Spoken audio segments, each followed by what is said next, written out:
আসসালামু আলাইকুম। আজকের ভিডিওতে আপনাদেরকে আমেরিকার ইটন ব্র্যান্ডের একটা ইউপিএস দেখাবো। এটার মডেল হচ্ছে ইটন 9130 অর্থাৎ 9130 হচ্ছে মডেল। এটা একটা ডিজিটাল ডিসপ্লেওয়ালা ইউপিএস। অনলাইনেও খুব সম্ভবত হবে, আমি শিওর না। আমি একটু আপনাদেরকে পিছনটা দেখিয়ে দিব। এই হচ্ছে মডেল। এটার ভিতরে ব্যাটারি নাই, ব্যাটারিগুলো ড্যামেজ অবস্থায় আমরা পাইছি, সেগুলো আমরা খুলে ফেলেছি।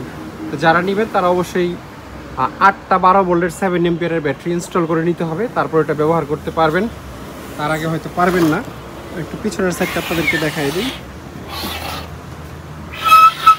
এই হচ্ছে এটার পিছনের সাইড। দুইটা কুলিং ফ্যান আছে এখানে। 8টা হচ্ছে আউটপুট পোর্ট এবং এই দুইটাই হচ্ছে ইনপুট, মেল ফিমেল।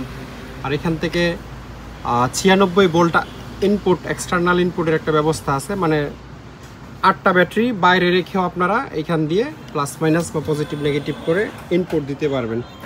তো ইউপিএসটা যারা নিতে আগ্রহী তারা স্ক্রিনে দেওয়া নাম্বারে যোগাযোগ করে এটার প্রাইসের ব্যাপারে ধারণা নিতে পারবেন।